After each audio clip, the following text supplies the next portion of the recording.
diperiksa hari ini berapa orang? Hari ini rencana 10 saksi.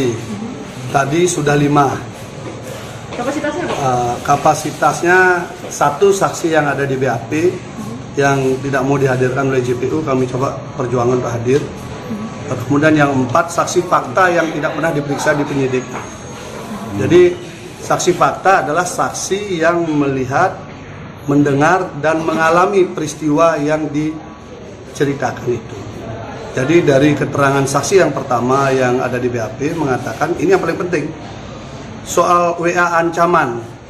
WA ancaman itu disebutkan bahwa saksi korban menjelaskan bahwa dia bertemu dengan saksi ini. Lalu dia menunjukkan WA itu kemudian atas saran orang ini menyuruh untuk mengikuti saja perintah. Tadi ditanyakan peristiwa itu tidak pernah ada. Jadi namanya murni 100% dicatut. Jadi peristiwa WA itu tidak ada, dan sampai sekarang sidang pun WA itu tidak pernah muncul menjadi alat bukti. Walaupun ada HP, ada apa disita, tetapi bukti WA ancaman itu tidak ada sampai sekarang. Ini maksudnya WA ancaman? WA ancaman yang katanya kalau tidak datang kamu akan menyesal seumur hidup gitu loh. Jadi dari Mas Beki katanya kirim WA kepada korban, kalau kamu tidak datang malam ini kamu akan menyesal seumur hidup. Nah WA ini katanya diberikan pada saksi. Ini ada aku dapat WA ini gimana? Lalu saksi ini konon menurut cerita korban bahwa menyuruh untuk datang saja.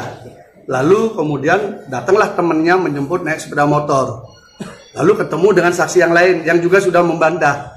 Jadi dari peristiwa yang kedua, itu dari peristiwa WA itu, dari 3 nama yang disebutkan di dalam dakwaan, 2 sudah membantah bahwa fakta itu tidak pernah ada. Saksi fakta loh ya, tidak pernah ada.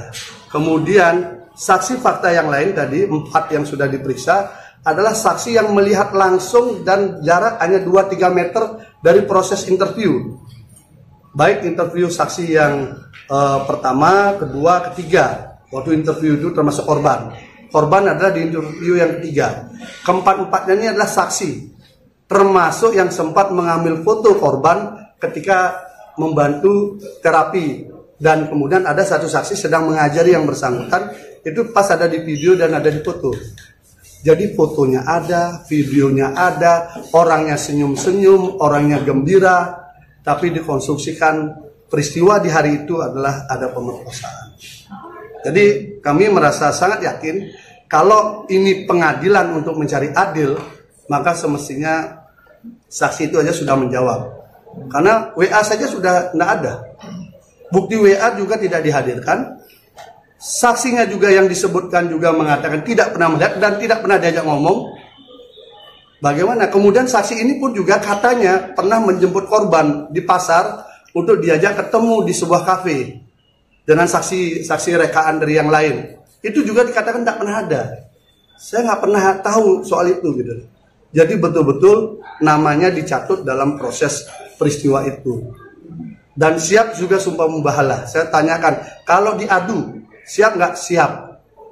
Nah, kalau begitu sudah saksi-saksi yang ada, silahkan nanti kita lihat apakah ini pengadilan atau ini penghakiman tempat ini. Karena kami sudah berjuang membuka kotak Pandora tentang rekayasa yang begitu masif, begitu nyata dan terukur dari alat-alat bukti. Jadi saksi fakta ini tidak pernah diperiksa oleh penyidik. Penyidik mayoritas memeriksa saksi testimonium de auditu, saksi yang mendengar dari cerita orang. Saksi gosip itu ya? Yang istilah saya dalam bahasa milenial, ini saksi gosip yang dihadirkan di persidangan. Dia tahu banyak segala hal, tapi dia tidak melihat, tidak mendengar. Bahkan ada yang tinggal di Pati, ada tinggal di Kudus, ada tinggal di Kerawang, ada tinggal di Lampung. Waktu hari peristiwa. Sementara yang ada di hari peristiwa, yang hadir hari ini, tidak pernah diperiksa sama sekali. Saya tanyakan, pernah nggak dipanggil? Tidak pernah. Ini masih sisa-sisa yang lama.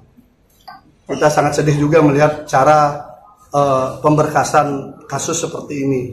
Saksi fakta tidak ditelusuri, tidak digali secara mendalam. Saksi fakta ini mereka ketemu, ada fotonya, ada videonya, mereka ngajari semua. Tidak diperiksa. Untung mereka bisa hadir. Untung mau mereka hadir untuk menjadi saksi. Itu baru saksi dari kita. Fakta, bukan saksi gosip. Saksi gosip berpakaian LPSK. Pak, berarti bisa Saksi fakta ini tidak dilindungi siapa-siapa. Hanya mengandalkan doa sama lindungan Tuhan. Berarti saksi yang datang hari ini santri ya Pak? Ya, itu adalah orang yang memang ada di lokasi. Jadi statusnya mereka adalah senior di terapi. Sama kayak yang kemarin. Ada juga yang sudah bekerja di tempat lain ya. Ada juga yang bekerja di tempat lain. Dia programmer tempat lain dan sudah tamat juga. Itu namanya yang dicatut. Itu yang namanya dicatut, katanya melihat WA dan menganjurkan untuk datang jam 2.30 dini hari. Ya kalau dalam cerita fiksi memang menyeramkan kisahnya. Tapi yang namanya fiksi kembali lagi ya fiksi, bukan fakta.